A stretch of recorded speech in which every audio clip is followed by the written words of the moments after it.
اللهم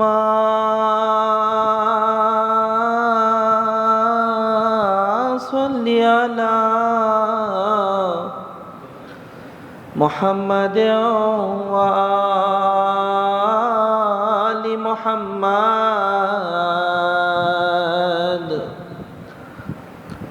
اللهم صل على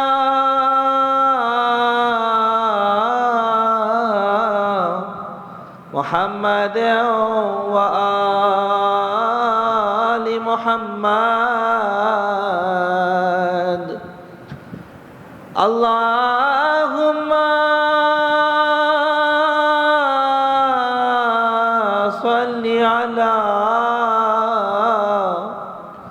محمد وآل محمد.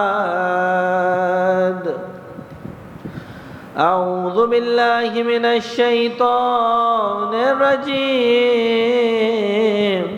بسم الله الرحمن الرحيم. إن الله وملائكته يصلون على النبي يا أيها الذين آمنوا صلوا عليه وسلموا تسليما.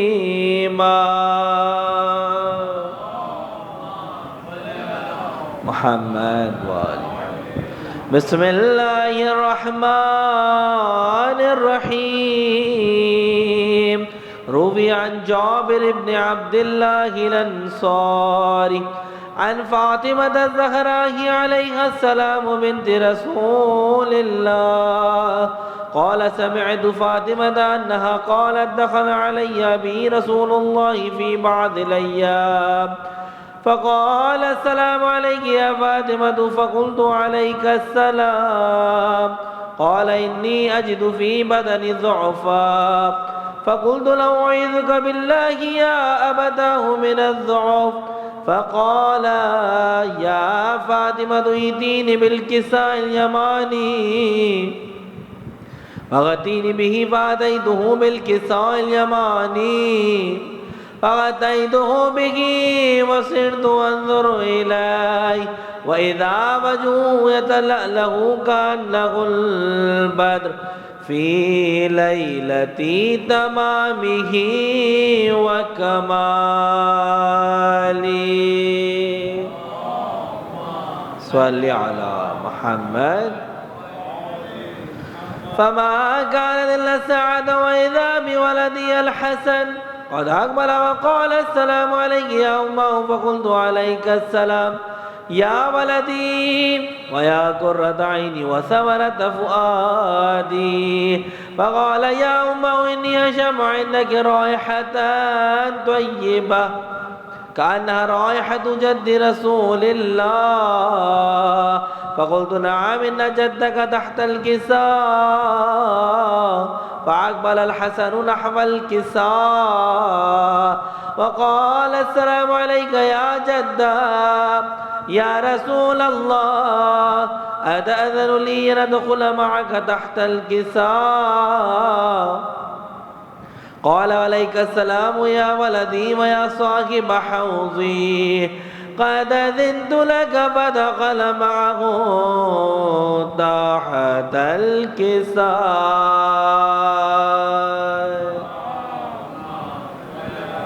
محمد وآل محمد وعجل فرجهم. فما كانت إلا ساعة وإذا بولدي الحسين قد أقبل وقال السلام عليك يا أمه فقلت عليك السلام يا ولدي ويا قرة عيني وثمرة فؤادي. فقال لي يا أمه إني أشم عندك رائحة طيبة كأنها رائحة جد رسول الله. فقلت نعم إن جدك وأخاك تحت الكساء. فدنا الحسين نحو الكساء فقال السلام عليك يا جده والسلام عليك يا من اختاره الله أتأذن لي أن أدخل معكما تحت الكساء؟ فقال عليك السلام يا ولدي ويا شافع أمتي قد أذنت لك فدخل معهما تحت الكساء.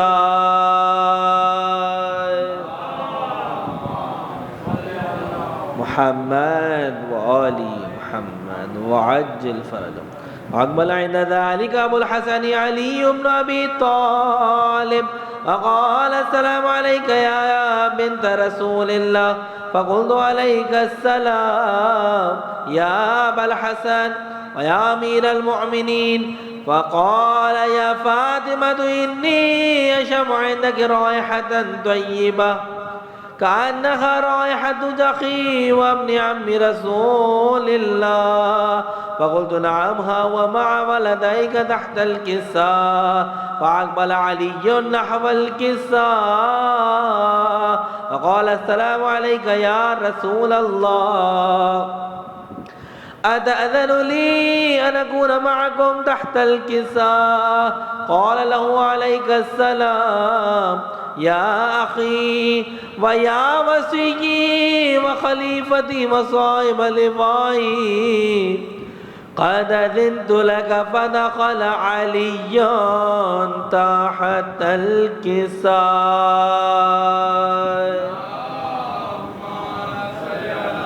محمد وآل محمد وعجل فرجهم.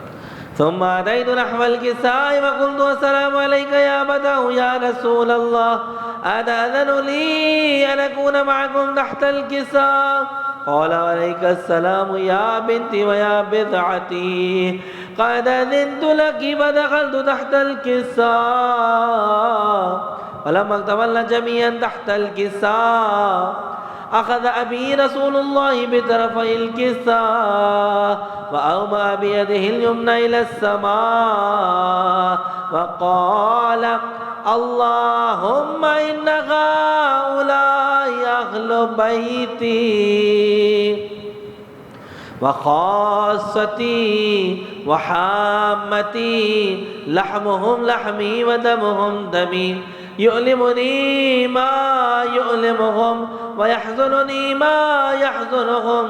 أنا حرب لمن حاربهم وسلم لمن سالمهم وعدو لمن عداهم ومحب لمن أحبهم. إنهم مني وأنا منهم. فاجعل صلواتك وبركاتك ورحمتك وغفرانك ورضوانك علي وعليهم وأذهب عنهم الرجس وطهرهم تطهيرا. صل على محمد وآل محمد وعجل فرجهم. فقال الله عز وجل يا ملائكتي ويا سكان سماواتي إني ما خلقت سماء مبنية ولا أرض مدحية ولا قمرا منيرا ولا شمس مضيئة ولا فلكا يدور ولا بحرا يجري ولا فلكا يسري إلا في محبة هؤلاء الخمسة الذين هم تحت الكساء. فقال أمين جبرائيل يا ربي ومن تحت الكساء؟ فقال عز وجل أهل بيت النبوة ومعدن الرسالة هم فاطمة وأبوها وبعلها وبنوها.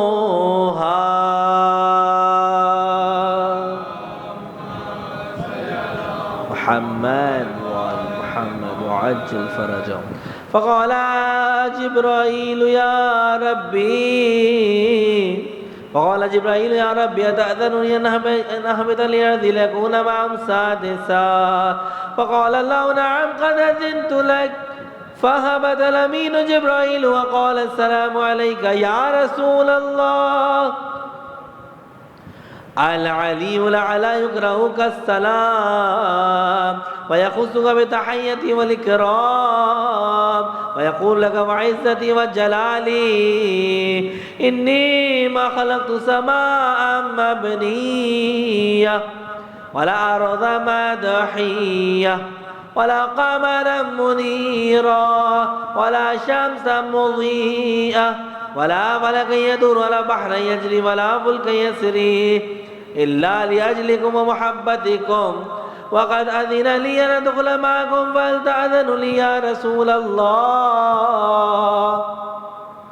فقال رسول الله وعليك السلام يا أمين حي الله إنه نعم قد أذنت لك. فدخل جبريل معنا تحت الكساء فقال لي أبي إن الله قد أوحى إليكم يقول إنما يريد الله ليذهب عنكم الرجس أهل البيت ويطهركم تطهيرا.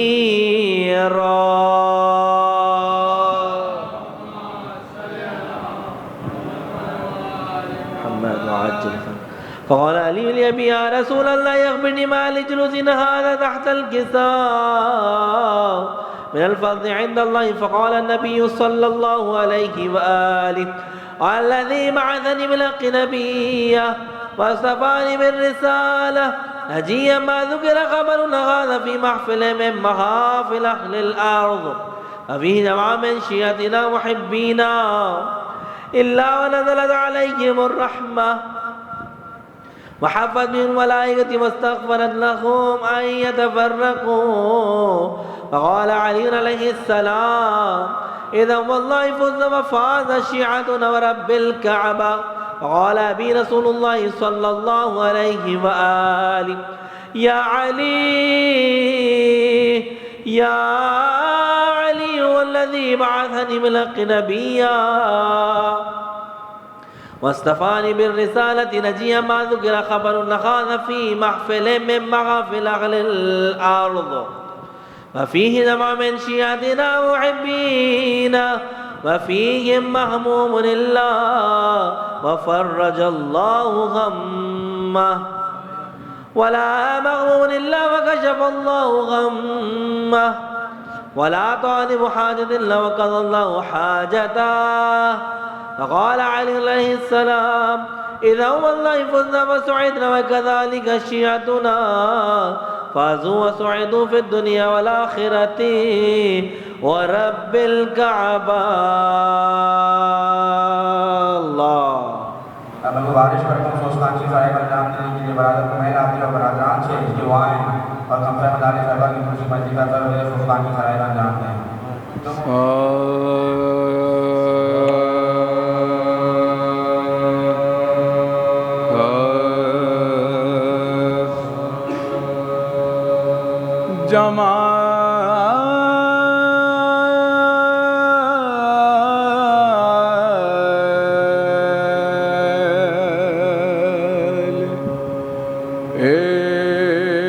عشق و محبت کائنات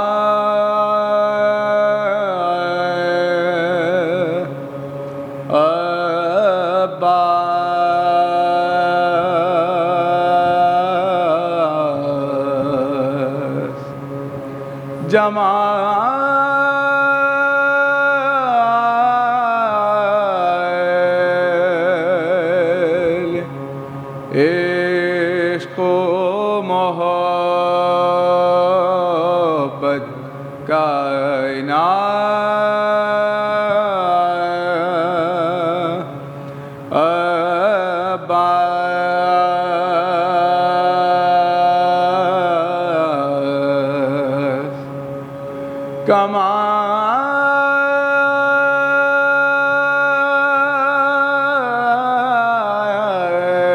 کمال عزم و عمل پہ کرے وفا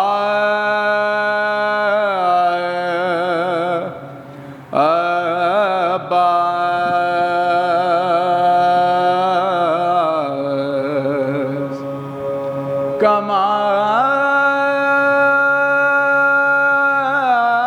کمال عزم و عمل پہ کرے وفا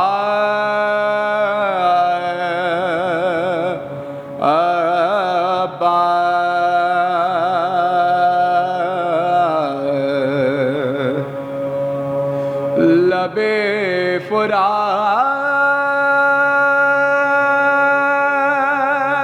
اتبا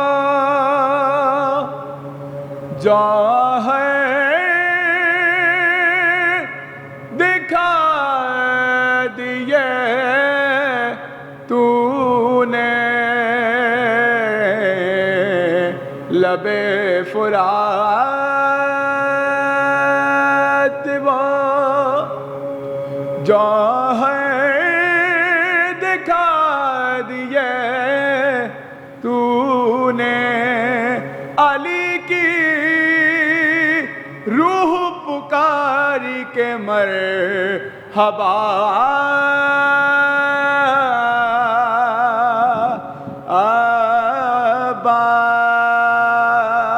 عباس جمال.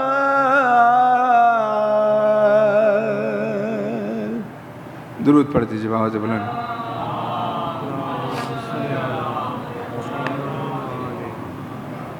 مولا عباس کے حوالے سے سلام کے چند اشعار پیش کروں گا. ایک بار درود پڑھ دیجیے آواز بلند.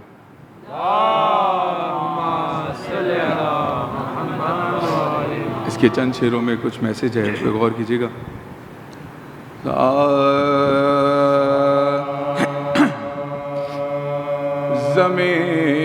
زمین تیرے سخبر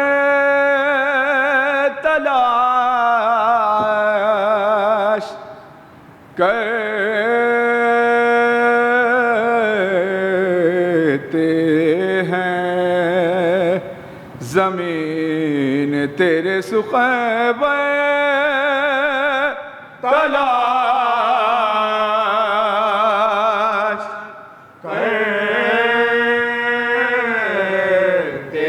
ہیں، پھر اس میں لفظوں کے لشکر تلاش کرتے ہیں، پھر اس میں لفظوں کے لشکر تلاش کرتے ہیں. ارے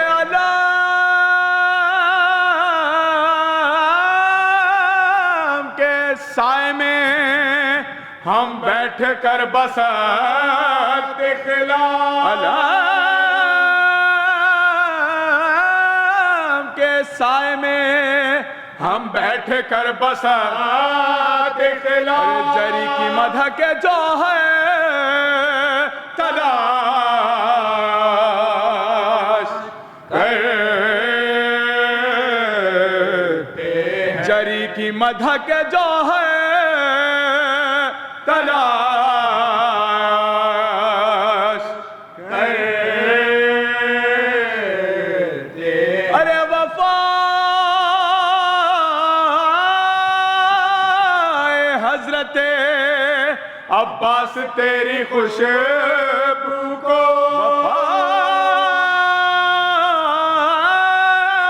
حضرت عباس تیری خوشبو کو فرشتے خلد سے آ کر تلاش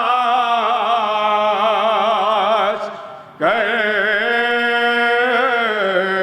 ہیں، فرشتے خلد سے آ کر تلاش کرتے. اور کیجیے گا شعر. زمین تیرے سخبر تلاش کرتے ہیں، علی کو ماننے والے ہوئے ہیں یوں تک سے، علی کو ماننے والے ہوئے ہیں یوں تک سے، کہ اب تو خود کو بھی اکثر تلاش کرتے ہیں، کہ اب تو خود کو بھی اکثر تلاش کرتے زمین تیرے سخن تلاش کرتے ہیں ہم اپنے ذہن کی ناپختگی پہ کیا روئے ہم اپنے ذہن کی ناپختگی پہ کیا روئے ارے جواز ماتم سرور تلاش کرتے جواز ماتم سرور تلاش کرتے زمین تیرے سخن تلاش کرتے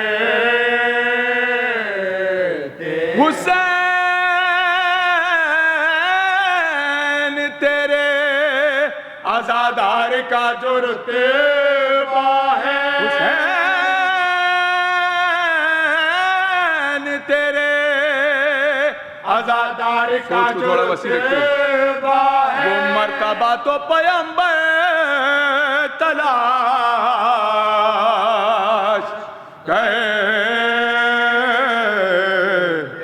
وہ مرتبہ تو پیمبر تلاش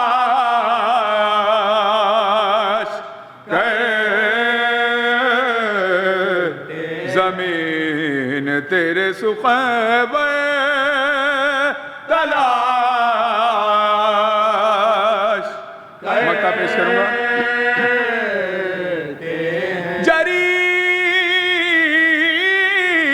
مد ہو ثنا میں جو محو ہے شاہ جری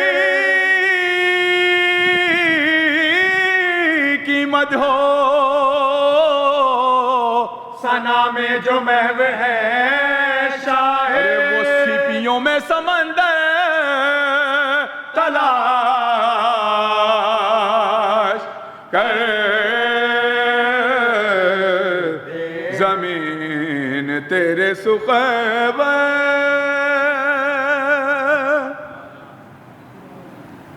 فاتحہ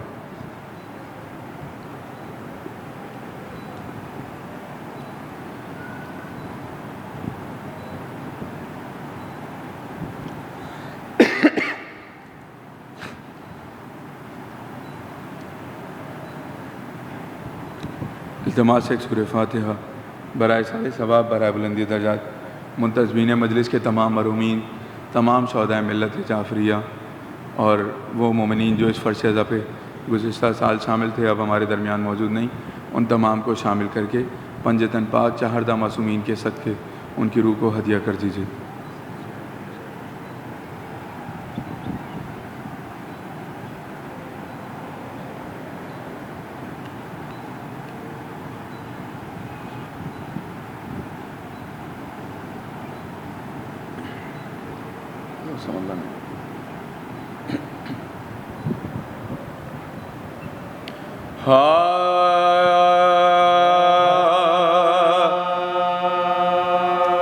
جب زانوے حسین پہ عباس مر گئے جب زانوے حسین پہ عباس مر گئے صدمے غضب کے سبتے نبی پر گزر گئے اور خنجر علام کے دل سے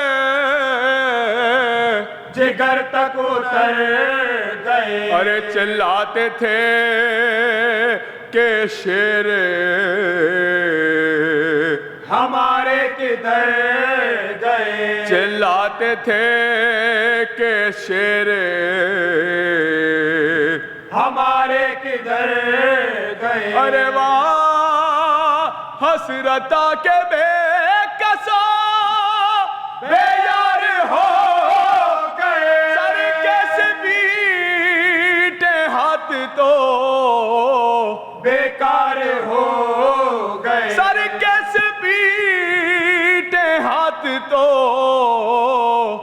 بیکار ہو گئے. اور اکبر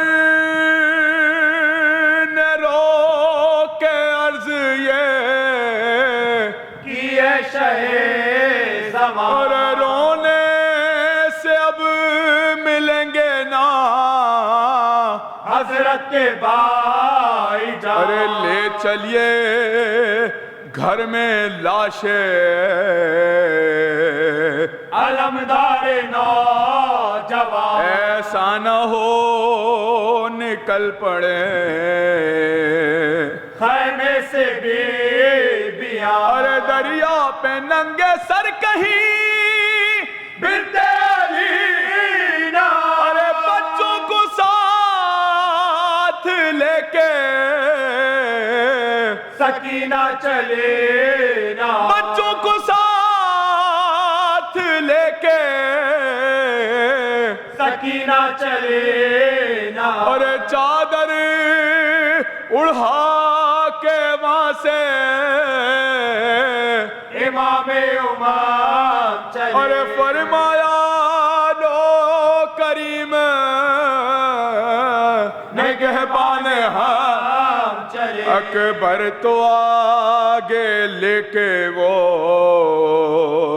پرخو علام چلے. ارے سر ننگے پیچھے سید علی امام چلے. سر ننگے پیچھے سید علی امام چلے. ارے جنگل میں شور نالا فریاد و ارے حضرت کے پیچھے اسپے علمدار شاہ. ارے سمجھے یہ سب کے بازوے عباس کٹ گئے. ارے سیدانیوں کے تن سے لہو اور گھٹ گئے. بچوں کے ننے ننے جگر غم سے پھٹ گئے. ارے رنگ اڑ گئے علم سے کلیجے الٹ گئے. رنگ اڑ گئے علم سے کلیجے الٹ گئے. ہر دل پہ بر کر رنجو غم و یاس گے. ارے خیمے کے در پہ سو جائے عباس کے پڑے. خیمے کے در پہ سو جائے عباس کے پڑے. ارے زینب زینب سے رو کے کہنے لگے سرورے زمان. ارے لے کر نشان کو جائے کہاں یہ بے وطن. ارے اب تو نہ فوج ہے نا علمدار صاف شکار. ارے گھر لٹ گیا علم کو بڑھاؤ بہن. گھر لٹ گیا علم کو بڑھاؤ بہن. ارے لو یہ نشان یہ شہر گلدن سوار لو. ارے پٹکا نام کا کھول لو پنجہ اتار لو. پٹکا نام کا کھول لو پنجہ اتار لو. جب زانوے حسین پہ یہ خط میں شاہ نے لکھا حبیب آ جاؤ. یہ خط میں شاہ نے لکھا حبیب آ جاؤ. تمہارا دوست ہے تنہا تمہارا دوست ہے تنہا حبیب آ جاؤ. یہ خط میں شاہ نے لکھا حبیب آ جاؤ. شہید کے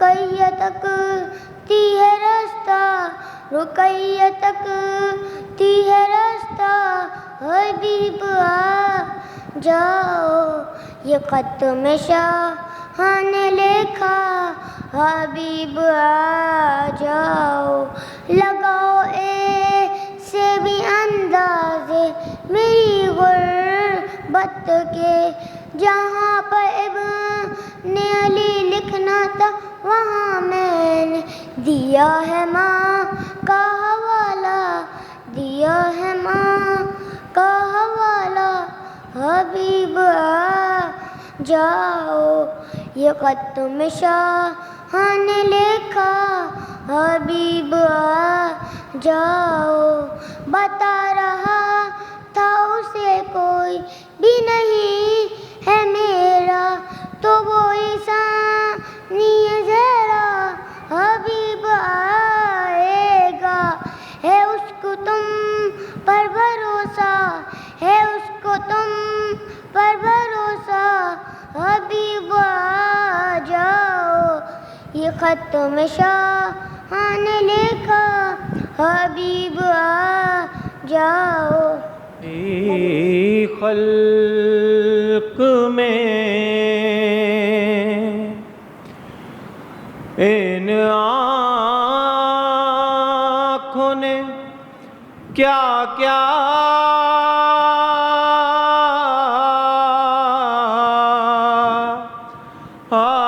دیکھا،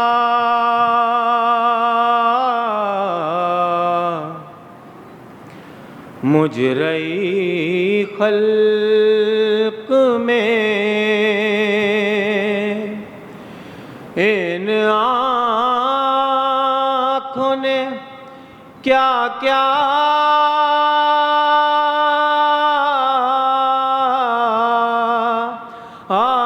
دیکھا،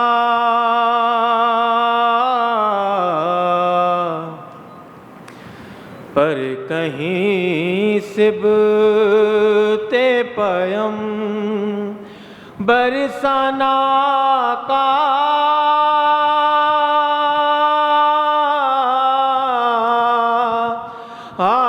دیکھا،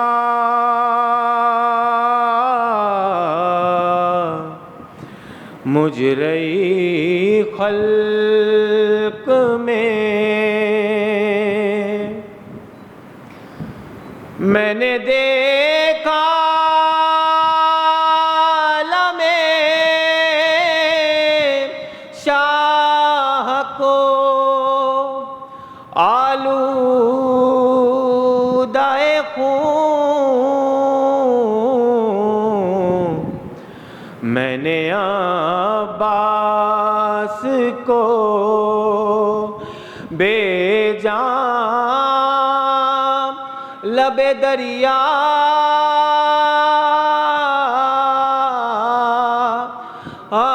دیکھا،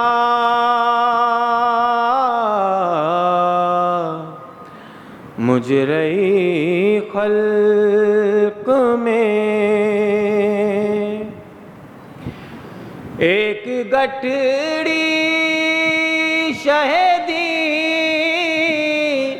پوشت پہ لائے، اس میں ٹکڑے ٹکڑے ہوئے قاسم کا سراپا،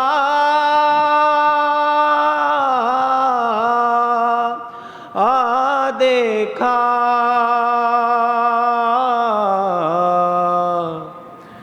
مجرئی خلق میں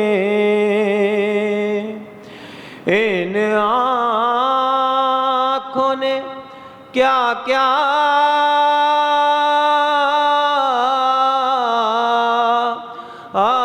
دیکھا، مجرئی خلق میں کہتی تھی زینب مضطر کے خدا خیر کرے رات کو خواب میں عریاں سر زہرا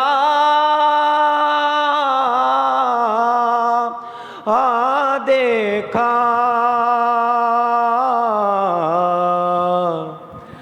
مجرئی خلق میں ان آنکھوں نے کیا کیا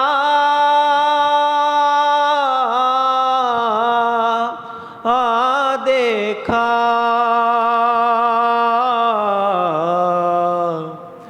مجرئی خلق میں نے دیکھا علی اصغر کا گلا خون میں تر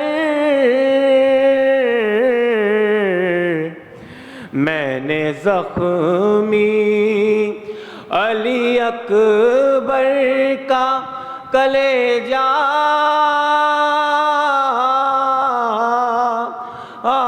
دیکھا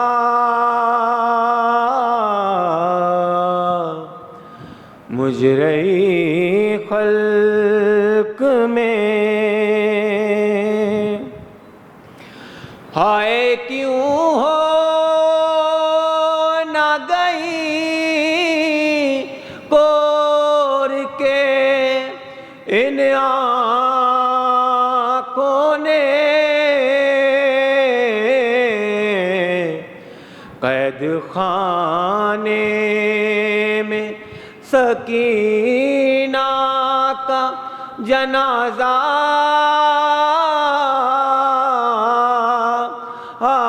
دیکھا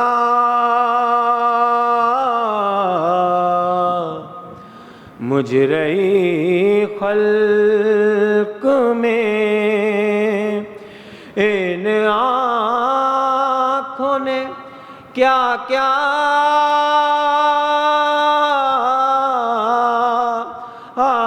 دیکھا مجرئی خلق میں پر محمد وآل محمد صلوات. اعوذ باللہ من الشیطان الرجیم بسم اللہ الرحمن الرحیم الحمد للہ رب العالمین بارئ الخلائق اجمعین الصلاة والسلام علی عبد اللہ ورسولہ وحبیبہ وصفیہ ونجیبہ سیدنا ومولانا ابی القاسم محمد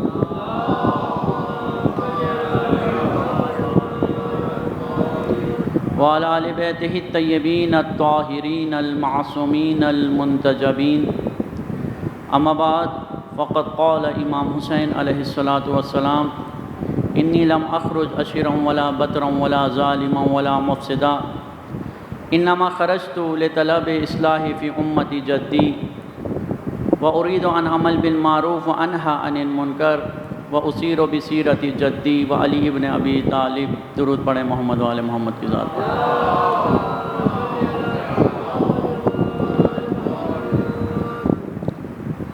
حمد خداوند سے اپنی اس مجلس کا آغاز کرتا ہوں اور اس ذات کا لاکھ شکر ادا کرتا ہوں کہ جس نے ہمیں ولایت محمد و آل محمد سے متمسک کیا. مومنین کرام، آپ کو معلوم ہے کہ ولایت ائمہ علیہ السلام ایک ایسی نعمت ہے اللہ کی کہ جس کے بغیر اگر انسان کے دل میں اگر ائمہ کی ولایت نہ ہو، اہل بیت کی ولایت نہ ہو، تو انسان پوری زندگی عبادتیں کرتا رہے، پوری زندگی سجدے کرتا رہے، پوری زندگی روزے رکھتا رہے اور پوری زندگی عبادت میں گزار دے، اس وقت تک اس کی عبادت قبول نہیں ہوگی جب تک وہ ولایت پر ایمان نہیں رکھتا ہوگا. ایک شخص امام باقر علیہ السلام کے پاس آیا،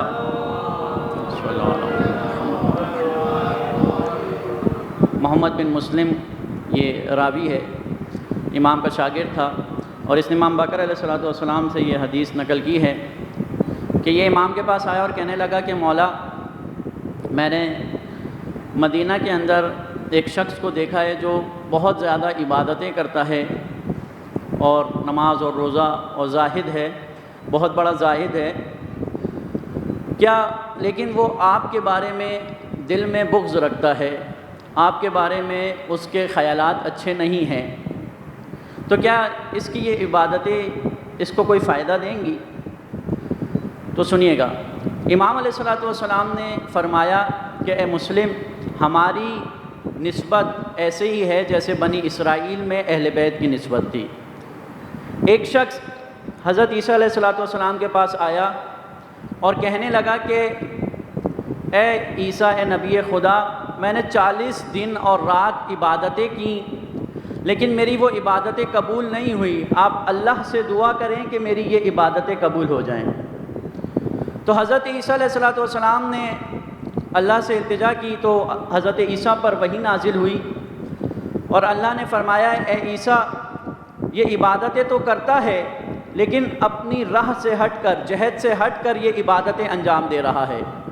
اور پھر اللہ تعالیٰ نے فرمایا کہ اے عیسیٰ، اے نبی خدا، کہ اگر یہ دن رات اپنے رب سے، خدا سے دعا مانگتا رہے اور کئی سال تک یہ دعا و مناجات میں گزار دے کہ یہاں تک کہ اس کی گردن ٹیڑھی ہو جائے اور اس کے اٹھے ہوئے ہاتھ کی انگلیاں سڑ کر نیچے گر جائیں، لیکن میں پھر بھی اس کی عبادت کو قبول نہیں کروں گا کیونکہ یہ تیرے بارے میں اپنے دل میں شک رکھتا ہے۔ توجہ ہے آپ کی؟ جب حضرت عیسیٰ نے اس کو یہ بتایا تو کہنے لگا کہ خدا سے دعا کریں کہ میرا یہ شک اللہ نکال دے، میرے دل سے نکال دے۔ مومنین اکرام، امام باقر علیہ السلام نے فرمایا، اے مسلم، ہماری نسبت بھی ایسے ہی ہے جس طرح بنی اسرائیل میں انبیاء کی تھی۔ جو شخص بھی ہمارے ولایت کے بارے میں اپنے دل میں شک رکھتا ہوگا، اللہ اس کی عبادتیں قبول نہیں کرے گا۔ تو مومنین اکرام، کتنی بڑی نعمت ہے کہ اللہ نے ہمیں ولایت سے متمسک کیا، اہل بیت علیہ السلام سے متمسک کیا کہ یہ ولایت ہے کہ جس کے اوپر دار و مدار ہے۔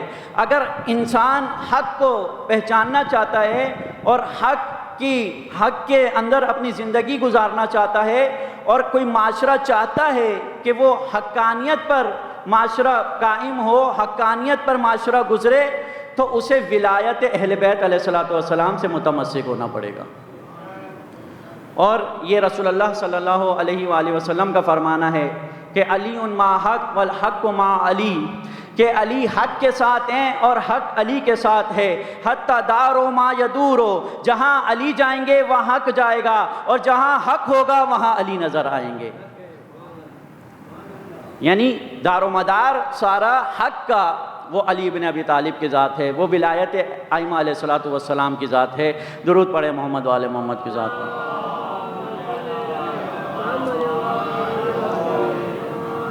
تو مومنین اکرام، یہ ولایت اللہ نے ہمیں اس سے متمسک تو کیا ہے، لیکن ایک اس کا حق ہمارے ذمے بھی رکھا ہے، ہمارے اوپر بھی اس کا ایک بہت بڑا حق رکھا ہے، اور وہ یہ کہ ولایت اہل بیت کو سمجھیں، ولایت ائمہ اطہار علیہ السلام کو سمجھیں۔ جس مقصد کے لیے اللہ نے ائمہ کو بھیجا ہے اس مقصد کو، اس تعلیم کو حاصل کریں، اور خصوصاً جس مقصد کی خاطر امام حسین علیہ السلام نے یہ قیام کیا، کہ جس قیام کی وجہ سے آج ہم پہچانے جاتے ہیں، اور جس قیام کی وجہ سے آج تشیع باقی ہے، اور جس قیام کی وجہ سے آج حق دنیا کے اندر قائم ہے، اس حق کو، اس قیام کو پہچاننا در حقیقت عزاداروں کا سب سے بڑا فریضہ ہے۔ اور ہم چاہتے ہیں کہ امام حسین علیہ السلام کے اس قیام کو، کے مقصد کو پہچانیں۔ جو موضوع بھی یہاں پر قرار دیا گیا ہے وہ یہی ہے کہ امام حسین علیہ السلام کا قیام مدینہ سے کربلا تک، یعنی ہم کوشش کریں کہ مدینہ سے امام نے نکلتے ہوئے جو مراحل طے کیے اور طے کرنے کے بعد امام کربلا تک پہنچے، اس میں امام نے جو کچھ کیا، جو کچھ امام نے بیان فرمایا جس کسی سے امام کی ملاقات ہوئی اور ملاقات ہونے کے بعد جو مکالمہ امام کا اس شخص کے ساتھ ہوا، اور اس کے علاوہ جو کچھ امام نے لکھ کر اپنے قیام کے بارے میں اپنے بھائی کو یا کوفہ والوں کو یا بصرہ والوں کو اپنے قاصد کے ذریعے، قاصدین کے ذریعے سے جو کچھ امام نے مکتوبات لکھے، جو کچھ امام نے ارشادات فرمائے، جو کچھ امام نے لوگوں سے گفتگو کی مدینہ سے نکلنے کے بعد مکہ، اور پھر مکہ کے بعد کوفہ کے راستے میں، اور پھر کربلا تک، وہ تمام امام کے فرمان، ایک ایک لفظ، ایک ایک جملہ، ایک ایک امام کا ارشاد در حقیقت امام کے قیام کو آگاہ کر رہا ہے، امام کے قیام کو ہمارے لیے روشن کر رہا ہے، واضح کر رہا ہے کہ اگر تم امام حسین علیہ السلام کے قیام کو، امام کے قیام کے مقصد کو جاننا چاہتے ہو، پہچاننا چاہتے ہو کہ کیوں امام نے قیام کیا، تو تمہیں امام کے کلام کی طرف رجوع کرنا پڑے گا۔ مومنین اکرام، اور یہ قاعدہ ہے، قانون ہے، اور یہ قانون نہج البلاغہ میں امیر المومنین علیہ السلام نے بیان فرمایا ہے کہ کل مرء مغبون تحت لسانہ، کہ ہر انسان اپنی زبان کے نیچے چھپا ہے۔ یعنی اگر دیکھنا چاہتے ہو، پہچاننا چاہتے ہو کہ فلاں انسان کن افکار کا مالک ہے، کن نظریات کا مالک ہے، کیا سوچ یہ انسان رکھتا ہے، تو جب یہ بولے گا، جب بولنا شروع کرے گا تو اس کی گفتگو سے، اس کے بولنے سے اس کی شخصیت واضح ہو جائے گی، اس کے افکار واضح ہو جائیں گے، اس کی سوچ واضح ہو جائے گی۔ یعنی ہر انسان اپنی زبان کے نیچے چھپا ہے، یعنی جب وہ بولتا ہے، جب تک خاموش ہے معلوم نہیں ہے، لیکن جب وہ بولے گا تو بولنے سے پتہ چل جائے گا کہ یہ انسان کن نظریات کا مالک ہے۔ اس لہذا اگر انسان معرفت الہی حاصل کرنا چاہتا ہے، توحید کو سمجھنا چاہتا ہے، تو توحید کی معرفت کہاں سے ہوگی؟ معرفت توحید کا واحد منبع اللہ کا کلام ہے۔ یعنی ہم اللہ کو پہچاننا چاہتے ہیں، اللہ کو پہچاننے کے لیے اللہ کے کلام کی طرف رجوع کرنا ہوگا۔ اسی طرح اگر ہم رسالت کو سمجھنا چاہتے ہیں، رسول اللہ کو سمجھنا چاہتے ہیں، سنت رسول اللہ کو پہچاننا چاہتے ہیں، تو ہمیں رسول اللہ کے کلام کو سمجھنا ہوگا، رسول اللہ کی سیرت کی طرف رجوع کرنا ہوگا۔ اور پھر یہی قانون ہے کہ اگر ہم علی بن ابی طالب کی شخصیت کو سمجھنا چاہتے ہیں، معرفت امیر المومنین اگر حاصل کرنا چاہتے ہیں، تو معرفت امیر المومنین ہمیں ہر ناقص، ہر انسان، کوئی خطیب، کوئی ذاکر ہمیں امیر المومنین کی معرفت نہیں کروا سکتا۔ امیر المومنین کی معرفت خود امیر المومنین کروا سکتے ہیں۔ لہذا اگر کوئی بھی دنیا میں انسان چاہتا ہے کہ علی بن ابی طالب کو پہچانے اور درست طریقے سے پہچانے، تو اس کو نہج البلاغہ کو پڑھنا پڑے گا، نہج البلاغہ کی قرات کرنی پڑے گی، نہج البلاغہ کو اٹھانا پڑے گا، اور نہج البلاغہ میں امام کے جب کلام کو پڑھے گا تو اس کے لیے امام کی شخصیت واضح اور روشن ہو جائے گی۔ درود پڑھیں محمد والے محمد کی ذات پر۔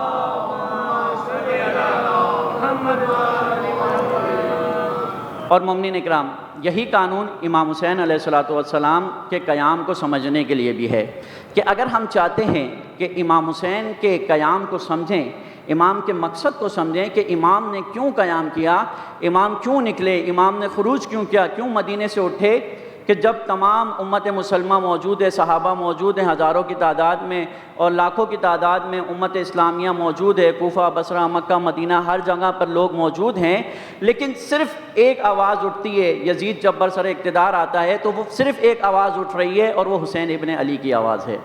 کیوں امام حسین نے قیام کیا، امام حسین کیوں نکلے؟ اگر ہمیں یہ منطق سمجھ آ گئی کہ امام حسین کیوں یزید کے خلاف نکلے، امام حسین نے کیوں یزید کے خلاف اقدام کیا، امام حسین کیوں اپنا تمام کنبہ لے کر یزید کے خلاف نکلے، یہ بات اگر امام کی یہ منطق، امام کا یہ اقدام اگر کسی کو سمجھ آ جائے تو خدا شاہد ہے کہ ہر انسان اور ہر نسل کو اپنے زمانے کی کربلا سمجھ آ جائے گی۔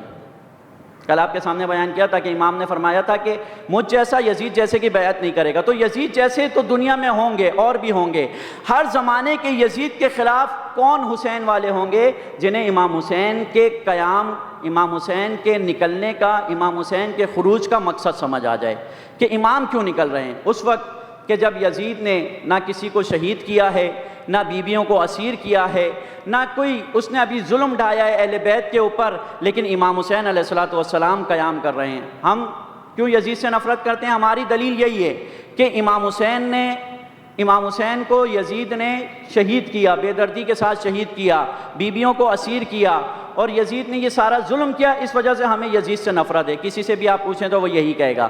لیکن امام حسین سے پوچھیں، امام حسین سے اگر کوئی جا کر پوچھے، سوال کرے، اور امام حسین کے کلمات میں جا کر دیکھے کہ امام حسین کو یزید سے کیوں نفرت تھی، امام حسین نے یزید کے خلاف کیوں خروج کیا، یزید کے خلاف امام حسین کیوں نکلے مدینہ چھوڑ کر، اپنا علاقہ چھوڑ کر، اپنا آبائی علاقہ چھوڑ کر، اور اپنے نانا اور اپنے ماں جدہ زہرا کا علاقہ چھوڑ کر کیوں مدینہ سے نکلے اور کوفہ کی طرف کوچ کیا۔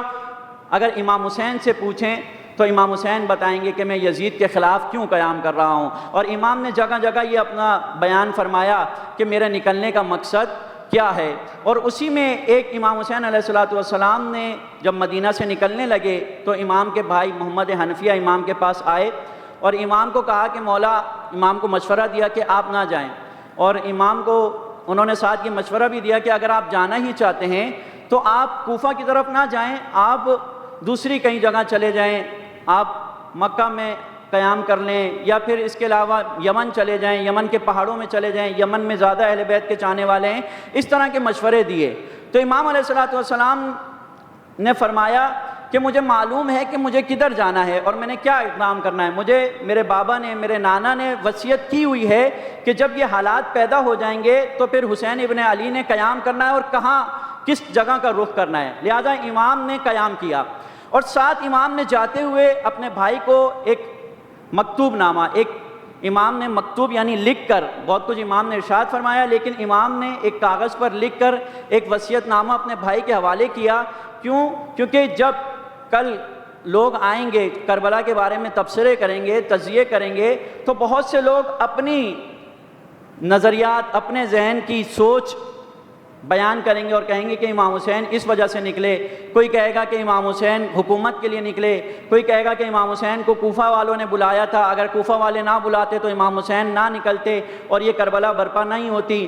کوئی کہے گا کہ امام حسین کے نکلنے کا مقصد فقط امت کے اندر جو ہے وہ درار ڈالنا تھا۔ اس طرح کے لوگ باتیں کریں گے۔ لہذا امام حسین کو معلوم تھا کہ لوگوں کو اپنے ذہن سے قیام امام حسین کا کوئی تبصرہ اور تجزیہ کرنے کا موقع ملے گا۔ امام نے اس سے پہلے ہی اقدام کیا اور اپنے قیام کو سمجھا دیا، اور امام نے جگہ جگہ پہ جہاں سمجھایا وہیں امام نے بعض جگہوں پر لکھ کر بھی دیا، اور اس میں ایک یہ مکتوب نامہ ہے کہ جس سے ہمیں بہت اچھے طریقے سے کربلا سمجھ آ سکتی ہے۔ اگر ہم چاہتے ہیں کہ کربلا کو سمجھیں، قیام امام حسین کو سمجھیں، تو ہمیں اس مکتوب کو پڑھنا پڑے گا۔ اس میں امام نے کیا فرمایا؟ امام نے اس مکتوب نامے کے اندر فرمایا، انی لم اخرج اشیرا ولا بطرا ولا ظالما ولا مفسدا، کہ میرے نکلنے کا مقصد کوئی شر پھیلانا، انی لم اخرج اشیرا، شر پھیلانے کے لیے نہیں نکل رہا، ولا ظالما، اور میں کوئی ظلم کی خاطر نہیں نکل رہا، ولا بطرا، اور میں کوئی باغی بن کر نہیں نکل رہا۔ توجہ ہے آپ کی؟ یعنی ایک امام معصوم، نواسہ رسول، جس کے بارے میں رسول اللہ کی احادیث امت سن چکی ہے، اور صرف احادیث نہیں سنی بلکہ امت نے دیکھا ہے کہ امام حسین کا مقام کیا تھا، کہ جب رسول اللہ سجدے میں جاتے تو امام حسین جب رسول اللہ پر سوار ہوتے تو اس وقت تک رسول اللہ سجدے سے سر نہیں اٹھاتے جب تک حسین نیچے نہ اتر جائیں۔ امت یہ مقام دیکھ چکی تھی امام حسین کا۔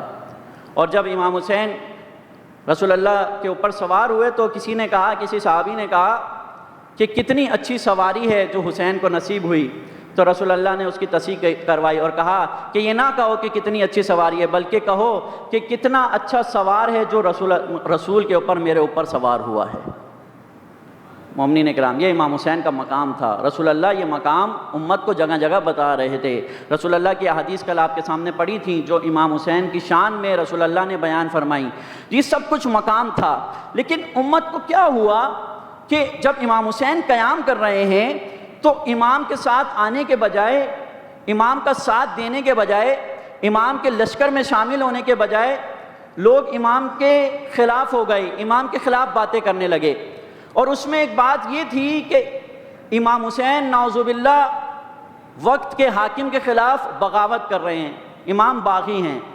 یعنی بنو امیہ، جب سے بنو امیہ نے حکومت سنبھالی اور بنو امیہ حکومت پہ آئی تو اس نے سب سے پہلا کام یہ کیا کہ لوگوں کے ذہنوں کو تبدیل کیا۔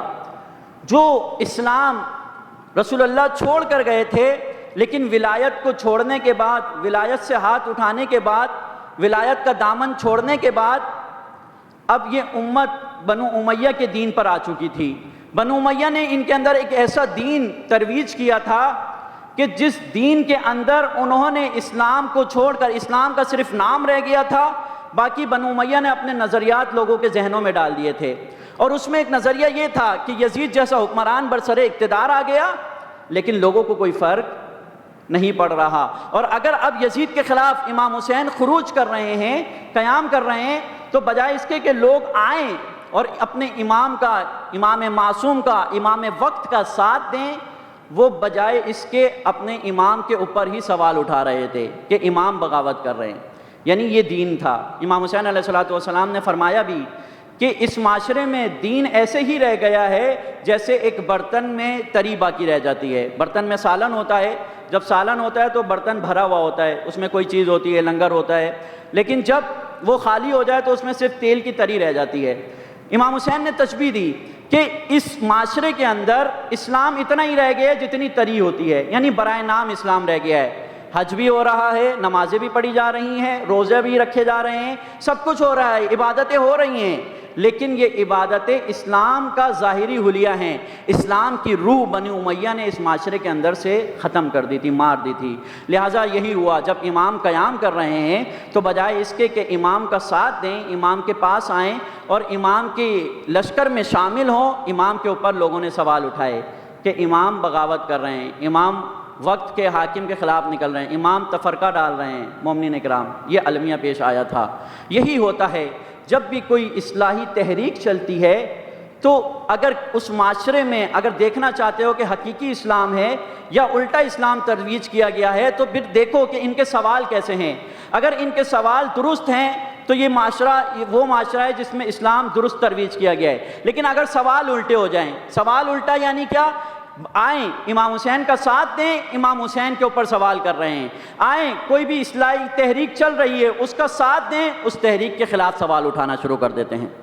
یہی ہوا، امام خمینی نے انقلاب برپا کیا، بجائے اس کے کہ بہت سارے بڑے بڑے مجتہدین ایسے بھی گزرے کہ امام کے قیام میں امام کے ساتھ آتے، شاہ کے خلاف حرکت کرتے، انہوں نے امام خمینی پر سوال اٹھا دیا کہ امام جو ہیں وہ پتہ نہیں، کسی نے اس طرح بھی کہا کہ امام کا یہ انقلاب امام کے ظہور کو، امام زمانہ کے ظہور کو دور کر دے گا۔ کیوں؟ کیونکہ انہوں نے یہ دلیل پیش کی کہ ظہور جب ہوگا جب دنیا میں فساد ہوگا۔ امام خمینی انقلاب برپا کیا ہے، وہ انقلاب اصلاحی انقلاب ہے، لہٰذا جب اصلاح ہو جائے گی معاشرے کی تو ظہور دور ہو جائے گا، اس طرح کی ترویج کی، لہذا امام خمینی کا ساتھ نہیں دیا۔ اور اس طرح کے الٹے سوالات شروع کر دیے، جیسے حماس نے حملہ کیا اسرائیل کے اوپر، جو ان کا حق تھا، آئینی حق تھا، جو ان کا بین الاقوامی حق تھا اور دینی حق تھا، شرعی حق تھا، اسلامی حق تھا۔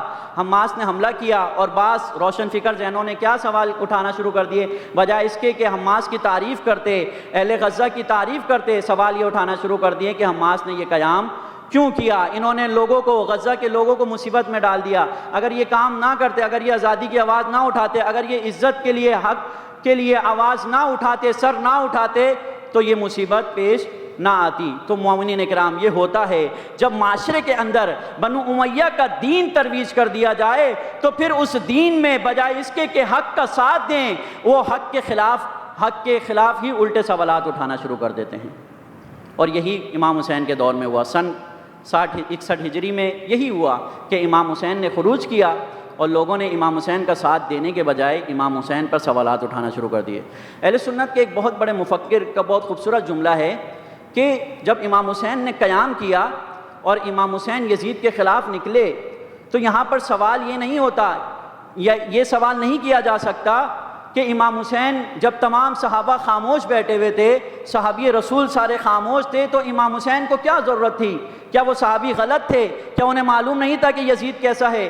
جب وہ خاموش تھے، انہوں نے بیعت کر لی، تو امام کو نہیں اٹھنا چاہیے تھا۔ وہ اہل سنت کے مفکر یہ کہتے ہیں کہ سوال تو یہ ہونا چاہیے کہ جب حسین ابن علی قیام کر رہے ہیں تو باقی صحابہ کے پاس کیا جواز ہے، کیا دلیل ہے کہ جس دلیل سے وہ بیٹھے ہوئے ہیں اور حسین ابن علی یزید کے خلاف قیام کر رہے ہیں۔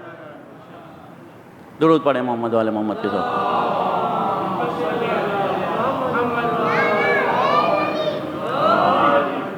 تو مومنین کرام یہ ہوتا ہے کہ بجائے اس کے کہ امام کا ساتھ دیتے ہیں، امام کے خلاف انہوں نے سوالات اٹھائے، اس وجہ سے امام کو لکھنا پڑا. اور یہ بہت بڑی مظلومیت ہے امام کی کہ امام یہ لکھ رہے ہیں انی لم اخرج اسیرا ولا بطرا ولا ظالما ولا مفسدا، کہ میں کوئی ظالم، کوئی باغی اور کوئی تفرقے کی خاطر، کوئی تفریح کی خاطر نہیں نکل رہا. پھر میں کیوں نکل رہا ہوں؟ میرے نکلنے کا مقصد کیا ہے؟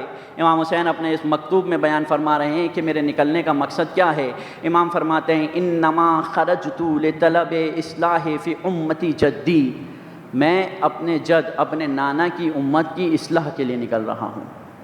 مومنین اکرام، امام نے کیا فرمایا کہ در حقیقت ایک بگاڑ اس امت کے اندر پیدا ہو گیا ہے، اور وہ بگاڑ امام نے یہ نہیں فرمایا کہ میں یزید کی اصلاح کے لیے نکل رہا ہوں. توجہ ہے، بہت خوبصورت امام کا یہ مکتوب ہے کہ امام یہ نہیں فرما رہے کہ میں جاؤں گا اور یزید کی اصلاح کروں گا. مومنین اکرام، یزید کی اصلاح نہیں ہو سکتی. کیوں؟ کیونکہ یزید وہ پلید ہے، وہ نجس ہے کہ اگر اسے کوئی پاک کرنا چاہے تو وہ شخص نجس ہو جائے گا، لیکن یزید پاک نہیں ہو سکتا. توجہ ہے آپ کی؟ یزید ایسا پلید ہے، ایسا نجیس ہے. جس طرح نجاسات دو طرح کی ہوتی ہیں، ایک نجاست ہوتی ہے متنجس، یعنی اگر نجاست پہ آپ کا ہاتھ لگ گیا، کپڑا لگ گیا تو وہ آپ کا ہاتھ اور کپڑا نجس ہو گیا، آپ جائیں اور پانی سے دھوئیں، اور جو طریقہ ہے ایک بار پانی ڈال کے نجاست نکالیں اور 2 بار پانی ڈالیں، وہ آپ کا ہاتھ پاک ہو جائے گا. یا کپڑے پہ اگر ہے تو کپڑا نچوڑیں تو وہ کپڑا جو ہے وہ پاک ہو جائے گا. لیکن ایک چیز ہوتی ہے ایسی کہ وہ عین النجس کہلاتی ہے، متنجس نہیں ہے بلکہ عین نجس ہے. یعنی اگر آپ اسے پاک کرنا چاہیں گے، اس کے اوپر پانی ڈالیں گے، جیسے 2 جانور ہیں شریعت میں نجس ہیں، اگر آپ اس جانور پر پانی ڈالیں گے تو وہ پانی نجس ہو جائے گا، وہ جانور کبھی بھی پاک نہیں ہوگا. مومنین اکرام، یزید بھی ایسی پلیدی ہے، ایسی نجاست ہے کہ اگر کوئی زبان اسے پاک کرنا چاہے، اگر کوئی شخص اسے پاک کرنا چاہے، اگر یزید کے دربار میں جائے اور کہے کہ میں یزید کی اصلاح کرتا ہوں تو وہ شخص نجس ہو جائے گا، اس کی زبان نجس ہو جائے گی، لیکن یزید کبھی بھی پاک نہیں ہوگا. یزید ایسی نجاست ہے. مومنین کرام، لیکن یہ پاکستان اور پاکستان میں ہر عجیب و غریب کام ہوتا ہے. آپ نے یہ تو سنا ہوا ہے کہ پاکستان میں یا پوری دنیا میں اور تاریخ میں علی کی محبت میں لوگوں نے اسارتیں کاٹی، لوگوں نے جیل کاٹی، لیکن پاکستان ایک ایسا ملک ہے کہ جہاں پر یزید کی محبت میں ایک شخص کو جیل میں ڈالا گیا. توجہ ہے آپ کی؟ ابھی آس پاس کی بات ہے کہ ایک شخص جیل میں گیا، کیوں؟ یزید کا دفاع کرنے کے لیے، یزید کی محبت میں. تو مومنین اکرام، یزید کی محبت میں اگر یزید کا دفاع کرو گے، یزید کو پاک قرار دینا چاہو گے تو خود نجس ہو جاؤ گے، لیکن یزید کبھی بھی پاک نہیں ہو سکتا. اور یہی امام حسین علیہ السلام نے اپنے اس کلام میں بیان فرمایا کہ جب تمہارے معاشرے کے اوپر یزید جیسا حکمران برسر اقتدار آ جائے، جب یزیدی صفات، کل آپ کے سامنے بیان کی تھی کہ یزیدی صفات رکھنے والی حکومت آ جائے، یزیدی صفات رکھنے والا اگر کوئی حکمران آ جائے تو پھر اس یزیدیت کے خلاف قیام کیا جاتا ہے، لیکن اصلاح یزیدیت کی نہیں ہوتی. امام حسین علیہ السلام نے طریقہ یہ بتایا کہ جب بھی یزیدیت کے خلاف قیام کرنا چاہو گے تو پہلے یہ دیکھو کہ بگاڑ کدھر آیا ہے، اس بگاڑ کی اصلاح کی جائے گی، اور وہ بگاڑ امت میں آیا ہے. کیوں؟ کیونکہ اگر امت فاسد ہو جائے تو یزید جیسا حکمران برسر اقتدار آ جاتا ہے. جب فساد امت میں آئے تو یزید جیسے لوگوں کو موقع ملتا ہے کہ وہ حاکم بن جائیں. لہذا امام حسین علیہ السلام نے یہ بیان فرمایا کہ انما خرجت لطلب اصلاح فی امتی جدی، میں یزید کی اصلاح نہیں کروں گا، میں امت کی اصلاح کروں گا، اپنے نانا کی امت کی اصلاح کروں گا. کیوں؟ کیونکہ بگاڑ امت میں آیا ہے، بگاڑ اس قوم میں آیا ہے، بگاڑ اس نسل میں آیا ہے، بگاڑ مسلمانوں میں آ گیا ہے. اور وہ بگاڑ کیا ہے؟ وہ بگاڑ یہ ہے کہ کیا تم دیکھ نہیں رہے ہو، الا ترونا، کہ تم دیکھ نہیں رہے ہو کہ حق پر عمل نہیں ہو رہا ہے اور نہی عن المنکر سے روکا نہیں جا رہا ہے. اگر تمہیں یہ دیکھ رہے ہو کہ دنیا کے اندر، معاشرے کے اندر حق پر عمل نہیں ہو رہا ہے اور نہی عن المنکر، منکر سے اگر کسی کو نہیں روکا جا رہا ہے تو سمجھ جاؤ اس معاشرے کے اندر، اس امت کے اندر بگاڑ پیدا ہو گیا ہے. اور جب ایسے معاشرے کے اندر بگاڑ پیدا ہو جائے تو حسین ابن علی جیسے قیام کی ضرورت پڑتی ہے. درود پڑھیں محمد والے محمد کی ذات پر.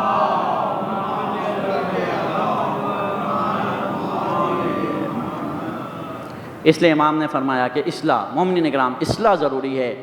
ہم چاہتے ہیں کہ اگر ہم مقصد امام حسین کو سمجھیں تو ہمیں اصلاح کے نظریے کو اپنانا پڑے گا۔ امام حسین اصلاح کے لیے نکلے تھے۔ اصلاح کیسے کریں؟ آج مومنین اکرام ہم دیکھیں، ہم چاہتے ہیں اپنے معاشرے میں اگر اصلاح کرنا چاہتے ہیں تو ہم دیکھیں آج ہمارا معاشرہ فساد میں ڈوب رہا ہے، دنیا فساد میں ڈوب چکی ہے۔ آج کی یزیدیت نے اپنی تہذیب اس دنیا کے اوپر نافذ کر دی ہے، اپنی تہذیب، بے حیائی کی تہذیب پھیلا دی ہے۔ ہم اس سے مقابلہ کرنا چاہتے ہیں، کس کے ذریعے سے کریں گے؟ کیا یونیورسٹی یہ اصلاح کا نظام ہمیں دے گی؟ نہ۔ آپ دیکھیں جو جوان یہاں پر موجود ہیں میرے سامنے، وہ خود اس بات کی گواہی دیں گے، آج یونیورسٹیاں فساد کا گڑھ بن چکی ہیں، نشے وہاں پر ہو رہے ہیں، بے حیائی وہاں پر ہو رہی ہے۔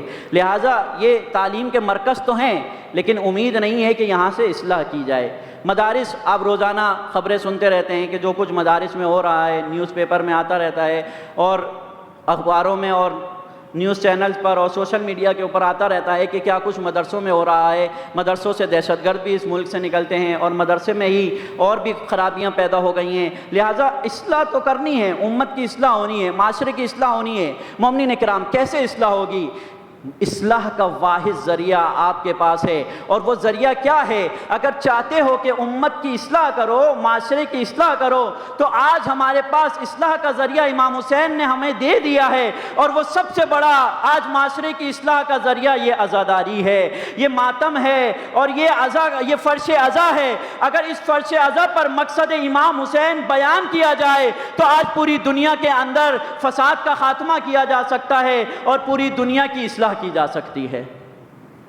اصلاح کا بہت بہترین ذریعہ ہمارے پاس موجود ہے، کسی اور کے پاس یہ پلیٹ فارم نہیں ہے کہ جہاں پر ہر امیر، غریب، ہر طبقے کا فرد آتا ہے اور بیٹھتا ہے۔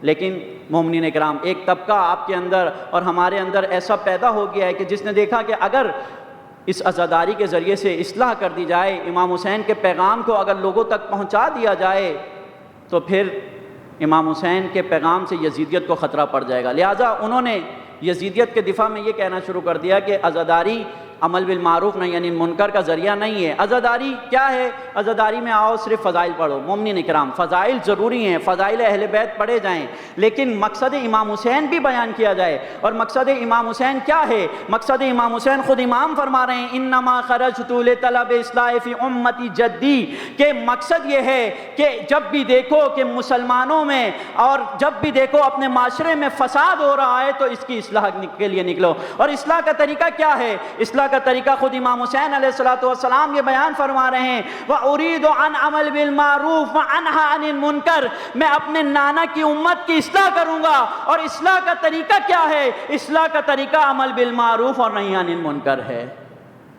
درود پڑھیں محمد والے محمد کی ذات کو۔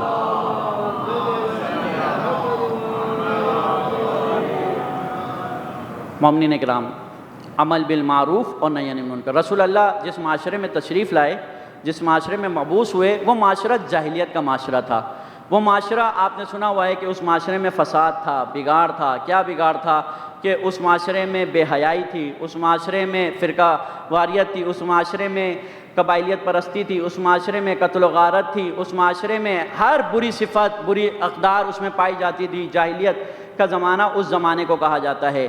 پھر رسول اللہ مبعوث ہوئے اور ایسے لوگوں کو جو آپس میں ایک دوسرے کے خون کے پیاسے تھے انہیں بھائی بنا دیا، انہیں ایک خیر امت بنا دیا۔ وہ لوگ جو ایک چھوٹی چھوٹی بات پر ایک دوسرے کے گربان پکڑ لیتے تھے، چھوٹی سی بات پر، مثال کے طور پر اگر ان کے جیسے تاریخ میں لکھا ہے، جاہلیت کے زمانے کی تاریخ میں لکھا ہے کہ ان کی حالت کیا تھی، یعنی ہر قبائل نے، ہر قبیلے نے اپنا ایک بت بنایا ہوا تھا۔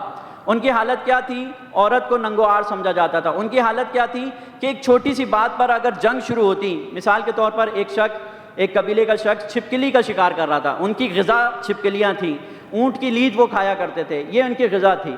تو چھپکلی کا شکار کرتے کرتے وہ چھپکلی کسی دوسرے شخص کے خیمے میں گھس گئی، تو اس شخص نے کہا کہ بھائی میرا شکار تمہارے خیمے میں آ گیا، اسے میرے حوالے کرو۔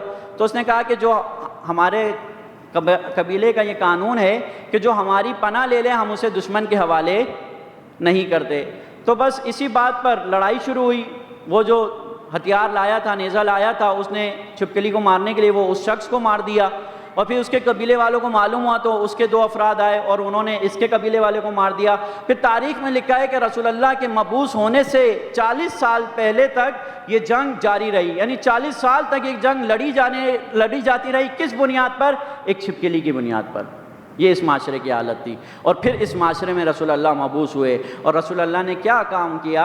رسول اللہ نے عمل بالمعروف و نہی عن المنکر کیا۔ اور امام حسین علیہ الصلوۃ والسلام اپنے اس مکتوب میں یہی فرما رہے ہیں کہ میں یہ عمل بالمعروف اور نہی عن المنکر میں اپنے پاس سے کوئی نہیں لایا، بلکہ کیا ہے؟ امام نے فرمایا وہ اسیر بسیرت جدی، میں اپنے نانا کی سیرت پر عمل کر رہا ہوں اور اپنے بابا کی سیرت پر عمل کر رہا ہوں۔ جس طرح میرے نانا نے اس جاہلیت کے معاشرے کو، اس خون کے پیاسے، ایک دوسرے کے خون کے پیاس لوگوں کو ایک خیر امت بنایا اور جاہلیت سے نکال کر ایک بہترین لوگوں میں ان کو قرار دیا، تو وہ کیا ذریعہ تھا؟ وہ عمل بالمعروف اور نہی عن المنکر تھا۔ یہ میرے بابا کی سیرت تھی اور میرے نانا کی سیرت تھی۔ میرے بابا نے بھی یہی کیا۔ میرے بابا نے جب دیکھا کہ ان کے زمانے میں ایک سب سے بڑا منکر موجود ہے، اور وہ منکر کیا تھا؟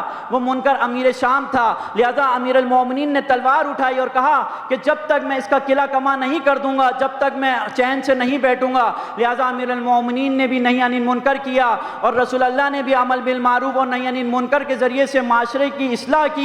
اور پھر یہی کچھ امام حسین علیہ الصلوۃ والسلام نے اپنے بابا سے اور اپنے نانا سے وراثت میں لیا، اور وراثت میں لینے کے بعد جب وقت آیا کہ یزید کے خلاف قیام کیا جائے تو امام نے یہی فرمایا وہ اسیر بسیرت جدی، میں اپنے نانا اور اپنے بابا کی سیرت پر چلوں گا اور اس یزید کے خلاف قیام کروں گا۔ یہ قیام در حقیقت امام حسین علیہ الصلوۃ والسلام کا بہت نپا تلا قیام تھا۔ مومنین کرام، کل آپ کے سامنے بیان کیا تھا کہ امام حسین نے جو یہ قیام کیا، یہ قیام در حقیقت ایک منصوبہ تھا، ایک اسٹریٹجی تھی۔ ایک طرف بنو امیہ کا منصوبہ تھا اور ایک طرف رسول اللہ کا منصوبہ تھا۔ جب بنو امیہ نے دیکھا کہ جب رسول اللہ نے اس قوم کے اندر، امت کے اندر اصلاح کی اور اسے خیر امت بنایا، تو پھر انہیں معلوم ہو گیا کہ اب ہماری دال نہیں گل سکتی۔ انہوں نے پہلے بہت کوشش کی رسول اللہ کے خلاف، مکہ کے اندر اس قریش نے، بنو امیہ نے ماحول بنایا اور رسول اللہ کو مکہ سے ہجرت کرنی پڑی، اور پھر رسول اللہ مدینے گئے اور مدینے کے اندر رسول اللہ نے عمل بالمعروف اور نہی عن المنکر کیا، اور اس کے بعد ایک قیام کرنے کے بعد ایک حکومت بنائی، اور حکومت بنانے کے بعد رسول اللہ اس پوزیشن میں آئے کہ رسول اللہ نے پھر مکہ کے اوپر چڑھائی کی، اور جب مکہ کے اوپر رسول اللہ نے لشکر کشی کی تو پھر اس کے بعد یہ قریش والے حیران ہو گئے کہ یہ دیکھنے لگے کہ اب ہمارا وقت نہیں ہے، اب ہمارا سب کچھ ہمارے ہاتھ سے نکل گیا ہے۔ تو ابو سفیان کو اس کے دوست حضرت جو عباس تھے، جو بنو عباس جن سے نکلی ہے، انہوں نے مشورہ دیا ابو سفیان کو کہ تم اگر چاہتے ہو کہ اپنی جان بچاؤ تو تمہیں اسلام قبول کرنا پڑے گا۔ لہٰذا وہی ابو سفیان جو رسول اللہ کے خلاف لشکر بنا کے لایا، جنگ احد اس نے لڑی، جنگ بدر اس نے لڑی، ان قریشوں نے اور ان مکیوں نے لڑی، جب دیکھا کہ اب اسلام ہم پر غالب آ گیا ہے، جب رسول اللہ نے فتح مکہ کر لیا، تو پھر انہوں نے اسلام، اب جب انہوں نے دیکھا کہ اب ہم اسلام کا کچھ نہیں بگاڑ سکتے، تو اس وقت انہوں نے اسلام کا لبادہ اوڑھ لیا، اسلام کا لباس پہن لیا اور یہ مستسلم ہو گئے۔ امیر المومنین علیہ الصلوۃ والسلام نے نہج البلاغہ میں فرمایا کہ بنو امیہ مسلمان نہیں بلکہ مستسلم ہوئے تھے، یعنی انہوں نے اظہار کیا تھا اسلام کا۔ کیوں؟ کیونکہ انہیں معلوم ہو گیا تھا کہ اگر ہم نے اس وقت رسول اللہ پر ایمان نہ لائے، اگر ہم نے اسلام کو قبول نہ کیا تو ہم اپنی جان سے ہاتھ دھو بیٹھیں گے۔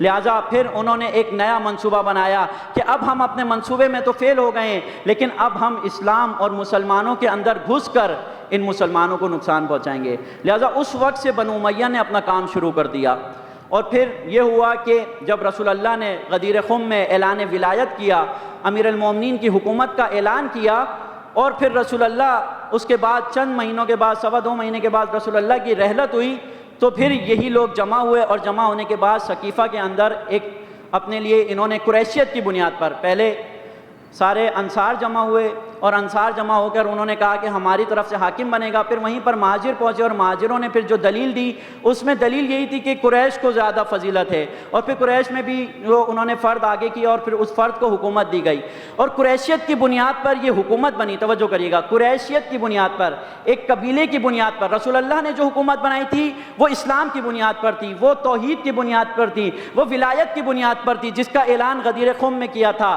لیکن مسلمانوں نے اس ولایت کی بنیاد کی جو حکومت تھی اس کو ٹھکرا دیا اور قبائلیت کی بنیاد پر ایک حکومت قائم ہوئی۔ لیکن پھر یہ قبائلیت کی بنیاد پر یہ حکومت کا انجام کیا ہوا؟ پھر یہ حکومت سن 60 ہجری میں یزیدیت تک جا پہنچی۔ مومنین کرام، جب لوگ ولایت سے دور ہوتے ہیں تو پھر یہ انجام ہوتا ہے۔ لہٰذا انہوں نے اس وقت سے منصوبہ شروع کر دیا تھا، اور یہ منصوبہ ان کا یہ تھا، بنو امیہ کا منصوبہ یہ تھا کہ ہم دوبارہ یہ حکومت اپنے ہاتھ میں لیں گے، اور ہاتھ میں لینے کے بعد پھر ہم اسلام کو مکمل ختم کر دیں گے اور قیامت تک اب اپنی حکومت بنائیں گے۔ لہٰذا انہیں اپنی حکومت بنانے کے لیے جس چیز کی اشد ضرورت تھی، توجہ کریے گا، کل میں نے آپ کے سامنے جو بیان کیا تھا بیعت امام حسین کے بارے میں، وہ امام حسین سے بیعت کا اصرار کیوں تھا؟ معاویہ نے، امیر شام نے اپنے بیٹے کو وصیت کی کہ تم نے بیعت لینی ہے عبداللہ ابن زبیر سے، عبداللہ ابن عباس سے، عبداللہ ابن عمر سے، خلیفہ دوم کے بیٹے سے، اور عبداللہ ابن علی سے، یعنی امام حسین علیہ السلام سے، اور اس میں تاکید کی کہ امام حسین سے بیعت ضرور لینی ہے۔ باقیوں کے بارے میں اتنی تاکید نہیں کی، بلکہ کہا کہ امام حسین کے بارے میں شدت دکھانی ہے۔ مومنین کرام، کیوں یہ چاہتے تھے کہ امام حسین سے کسی بھی طریقے سے بیعت لیں؟ کیونکہ ان کا منصوبہ یہ تھا کہ جب امام حسین یزید کی بیعت کر دیں گے تو پھر یہ جو ہماری حکومت ہے اسے جواز مل جائے گا، یہ اسلام کی حکومت ہو جائے گی، اور پھر یہ حکومت ہم اسلام کے نام پر پھر قیامت تک اپنی نسلوں میں منتقل کر دیں گے۔ اور یہ چاہتے تھے کہ ہم اس طرح حکومت کے اوپر آئیں، قبضہ کریں اور اسلام کو ختم کر دیں۔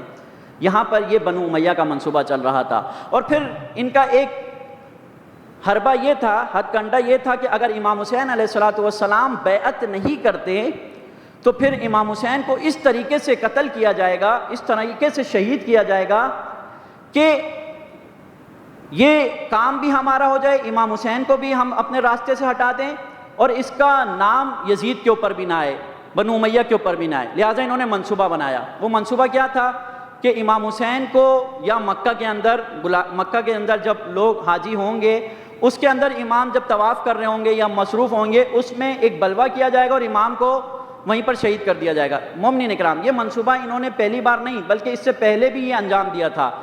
خلیفہ سوم کا جو قتل ہوا تھا، در حقیقت اس میں انہوں نے یہی کیا تھا کہ خلیفہ سوم کو قتل کروایا ایک بلوے کے ذریعے سے، اور پھر اس کا فائدہ کس نے اٹھایا؟ اس کا فائدہ بنو امیہ نے اٹھایا۔ کس طرح کہ جب خلیفہ سوم قتل ہو گئے تو اس کے بعد انہوں نے نعرہ لگایا انتقام کا، اور وہ انتقام کس سے لینا تھا؟ وہ انتقام امیر المومنین کی حکومت سے لینا تھا۔ امیر المومنین کے اوپر الزام لگایا اور کہا کہ آپ کے ساتھیوں نے یہ کام کیا ہے، لہذا انہیں ہمارے حوالے کریں، اور پھر امام کے خلاف انہی مسلمانوں سے اور شام کا ایک لشکر بنا کے لائے اور جنگ صفین لڑی گئی۔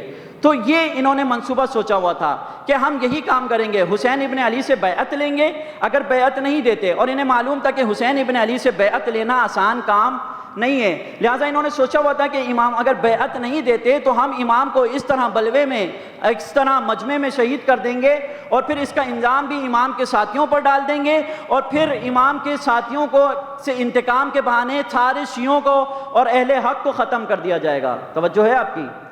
بہت دقیق ان کا منصوبہ تھا، بہت گہرا منصوبہ تھا، ایک اسٹریٹجی تھی ان کی، اور اس کے اوپر یہ عمل کر رہے تھے۔ لہٰذا انہیں معلوم تھا اگر مکہ میں یہ کام نہیں ہوتا تو انہوں نے ایک اور منصوبہ یہ بنایا کہ کوفہ میں یہ کام کیا جائے، کوفہ میں امام کو بلایا جائے گا، اور کوفہ میں امام کو بلا کر کوفہ سے جو خط لکھے گئے 12,000 خطوط، کوئی عام خط نہیں ہے، اتنی تعداد وہاں پر شیعوں کی نہیں تھی۔ مومنین کرام، ہمیں جو کہا جاتا ہے کہ سارے شیعوں نے خط لکھے، نہ، اتنی تعداد شیعوں کی نہیں تھی، شیعوں نے بھی خط لکھے، اہل بیت کے چاہنے والے وہاں موجود تھے۔ یہ آپ کے سامنے بیان ہوگا آنے والے دنوں میں کہ اہل بیت کے چاہنے والوں نے بھی خط لکھے، لیکن ایک تعداد خطوط کی بنو امیہ والوں کے چاہنے والوں سے لکھوائی گئی۔ لہذا جب امام حسین آئے کربلا میں تو امام نے ہرملا کے سامنے، شبز کے سامنے، ان سب کے سامنے ان کے خطوط دکھائے کہ کیا تم نے یہ خط نہیں لکھا تھا، کیا تم نے یہ خط نہیں لکھا تھا؟ کیوں انہوں نے یہ خط لکھے تھے؟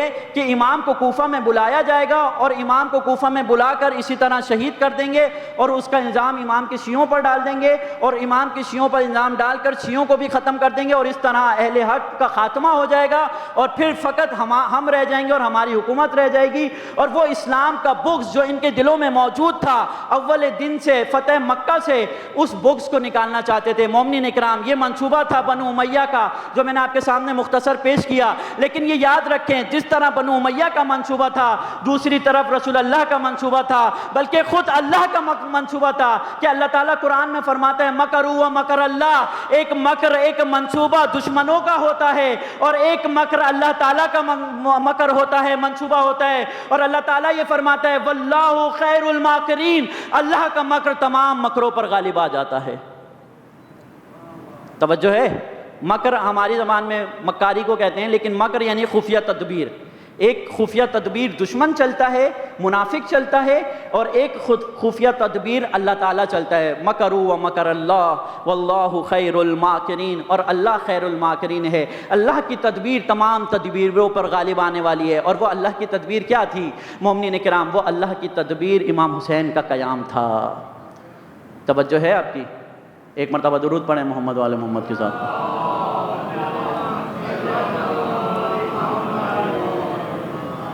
امام حسین بھی ایک تدبیر پر چل رہے تھے۔ ایسا نہیں تھا کہ کوفیوں نے امام کو خط لکھے تو امام کوفہ کی طرف چل پڑے، اور اگر امام کو کوفہ والے خط نہ لکھتے تو امام قیام نہ کرتے۔ نہ، کل آپ کے سامنے بیان ہوا کہ جب یزید نے بیعت کا مطالبہ کیا اور گورنر کو، مدینے کے گورنر کو خط لکھا تو امام نے وہیں پر بتا دیا کہ لگتا ہے کہ ان کا امیر انتقال کر گیا، چلا گیا، دنیا سے چلا گیا ہے، اور یہ مجھ سے بیعت کو مطالبہ کریں گے، اور امام کو طلب کیا۔ اس وقت تو اہل کوفہ تک خبر نہیں پہنچی تھی، اگر خبر پہنچی بھی تھی تو یہ خبر نہیں پہنچی تھی کہ امام حسین نے یزید کی بیعت کا انکار کر دیا ہے۔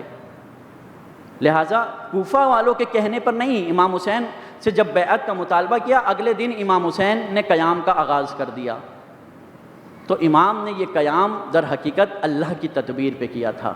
رسول اللہ بتا کے گئے تھے جب امام حسین پیدا ہوئے تو رسول اللہ نے گریہ کیا، جب امام حسین پیدا ہوئے تو جناب زہرا سلام اللہ علیہا نے گریہ کیا، جب امام حسین کے اوپر جب امام حسن کی شہادت کا وقت ہوا تو امام حسن نے کیا فرمایا؟ لا یومک کا یومک یا ابا عبداللہ، اے ابا عبداللہ آپ مجھ پر روتے ہیں، جو دن آپ پر آئے گا وہ دن کسی اور پر نہیں آئے گا۔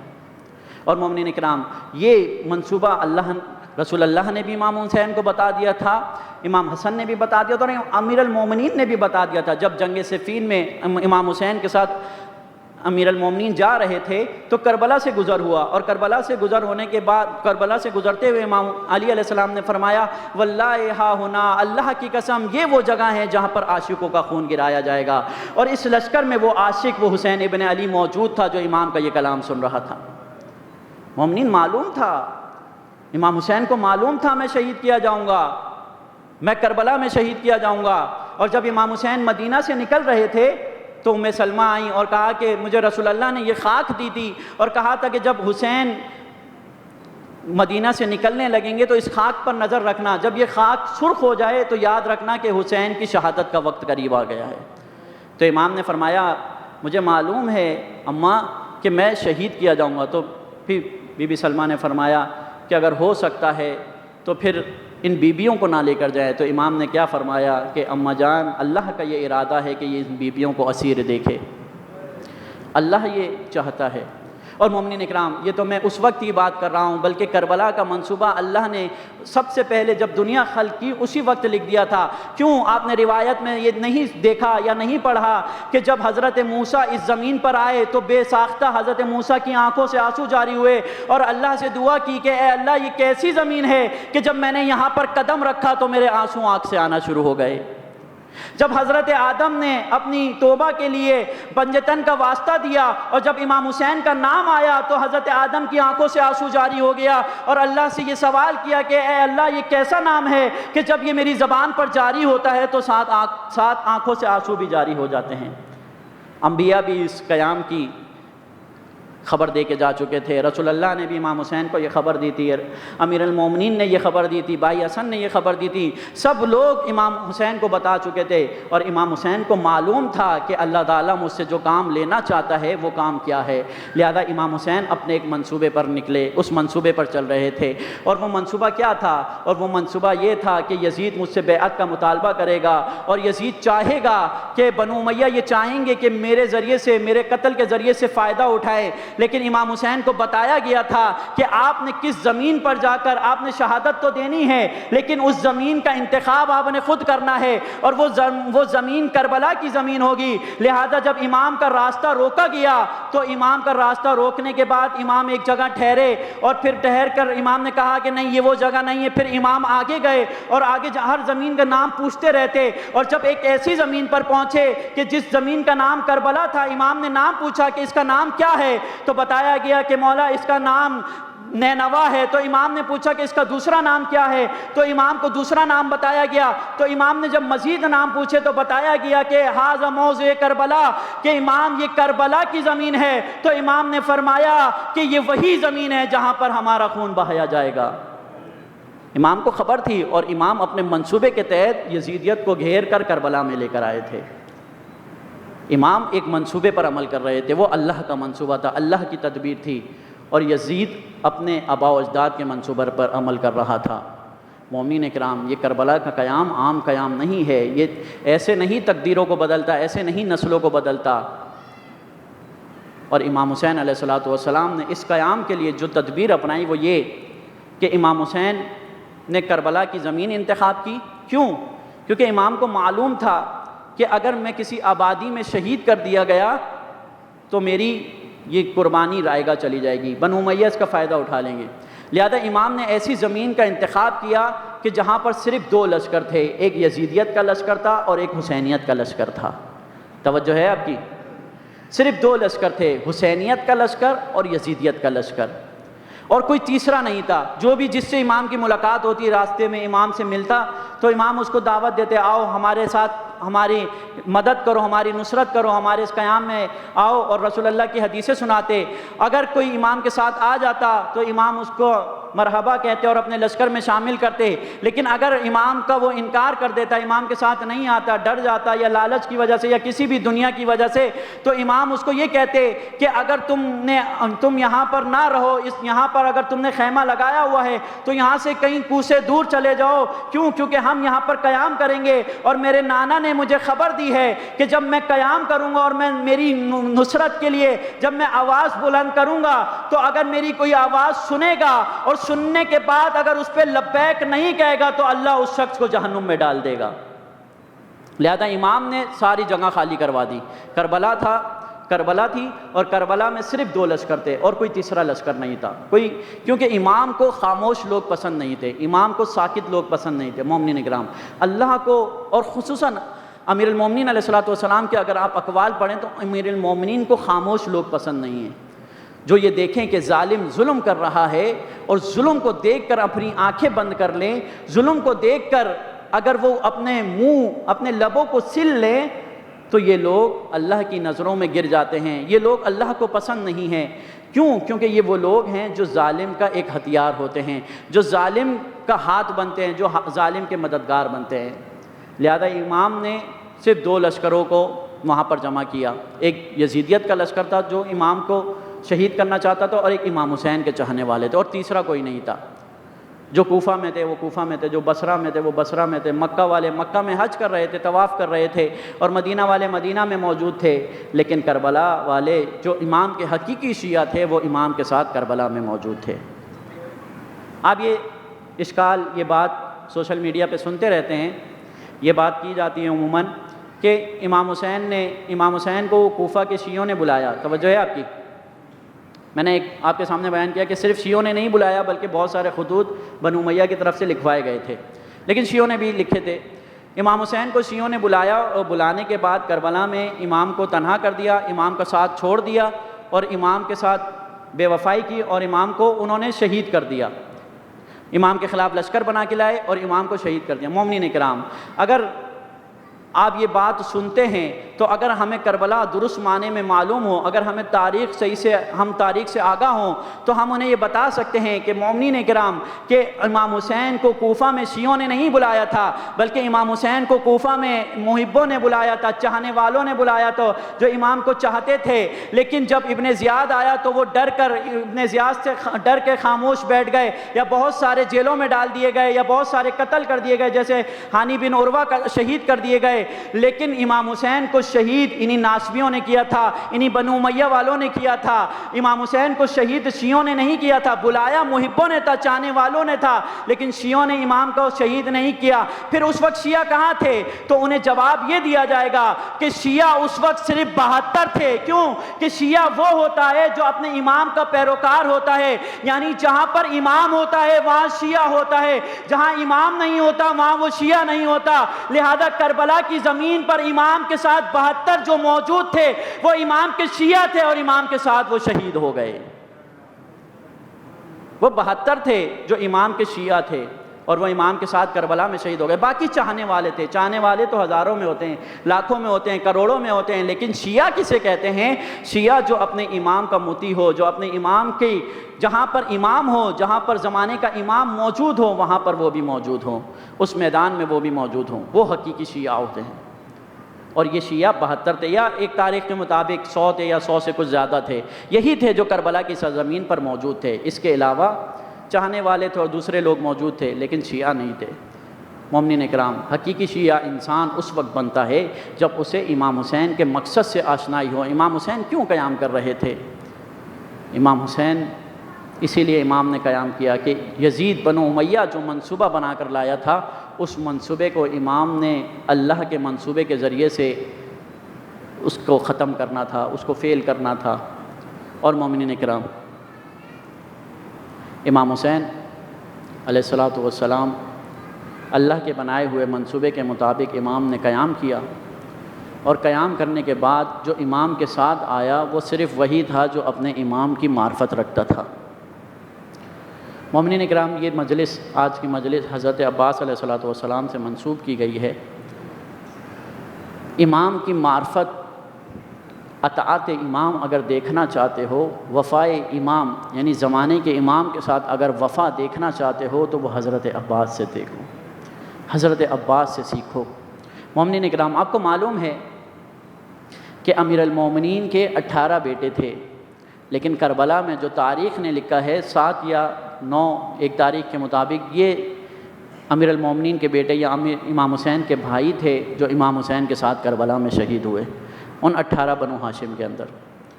باقی امام کے ساتھ کربلا میں نہیں آئے۔ جب امام کو نہ سمجھیں، اپنے زمانے کے امام کو نہ پہچانیں تو امام کو تنہا کر دیا جاتا ہے۔ لیکن سلام ہو حضرت عباس پر کہ جنہوں نے اپنے امام کے ساتھ اپنے آخری خون تک وفا کی۔ اور کیوں نہ کرتے؟ جب یہ قافلہ مدینے سے نکلنے لگا تو مدینے سے نکلتے ہوئے ام البنین نے اپنے 4 بیٹوں کو بلایا اور حضرت عباس کو آگے کیا اور کہا کہ بیٹا، مجھے جناب زہرا کے سامنے کل قیامت کے دن رسوا نہ کرنا۔ عزادارو، جب تک حضرت عباس اس لشکر میں موجود تھے کسی بیوی کو کوئی پرواہ نہیں تھی، کسی بچی کو کوئی پرواہ نہیں تھی۔ جب تک عباس موجود تھے لشکر کی آس موجود تھی۔ اور عزادارو، جب وفا کا امتحان شروع ہوا تو سب سے پہلے جب شب عاشور جنگ کا معرکہ لگا تو حضرت عباس امام حسین کے پاس آتے ہیں اور اذن شہادت طلب کرتے ہیں۔ امام فرماتے ہیں، بھائی عباس، تم تو میری فوج کے سپہ سالار ہو، میری فوج کے علمدار ہو۔ یہ کہاں کا قانون ہے کہ علمدار پہلے شہید ہو جائے اور سپہ ویسے ہی موجود رہے؟ سمعاً و طاعتاً پیچھے ہٹ گئے اور ایک ایک انصار کو میدان کربلا میں بھیجا، ایک ایک انصار کے ساتھ جا کر لڑے۔ زہیر بن کین کے ساتھ کبھی جاتے حملہ کرتے، ہر انصار کے ساتھ ان کی مدد کرتے، اور جب تمام انصار شہید ہو گئے تو پھر ایک دفعہ دوبارہ امام کی بارگاہ میں حاضر ہوئے اور کہنے لگے، بھیا اب تو اجازت دیجیے، اب یہ جان اس جسم میں نہیں ٹکتی۔ عزادارو، امام نے فرمایا اے عباس میری فوج کا ایک لشکر ایک حصہ ختم ہو گیا، لیکن جو حصہ ابھی باقی ہے اس کو تمہاری سب سے زیادہ ضرورت ہے۔ عباس یہ بنو ہاشم کے چھوٹے چھوٹے نوجوان موجود ہیں، ان میں ایسے بھی نوجوان ہیں جنہوں نے اس سے پہلے کبھی کوئی جنگ نہیں لڑی۔ عباس یہ قاسم یہ اون و محمد ہیں، انہیں جنگ کا ہنر کون سکھائے گا، انہیں جنگ کی طرف کون روانہ کرے گا؟ عباس انہیں تو تمہاری سب سے زیادہ ضرورت ہے۔ عزادارو پھر سمعن و طاعتن پیچھے ہٹے اور ایک ایک بنو ہاشم کو تیار کرتے اور کربلا کے میدان میں بھیجتے، اور جب تمام بنو ہاشم شہید ہو گئے تو آتے ہیں اور فرماتے ہیں مولا اب تو کوئی سپاہ نہیں رہی جو سپہ سالار رہے۔ عزادارو امام فرماتے عباس تجھے جنگ کی اجازت ہے، لیکن ایک دفعہ خیمے میں جا کر دیکھ بچے پیاسے ہیں، العطش العطش کی آوازیں آ رہی ہیں۔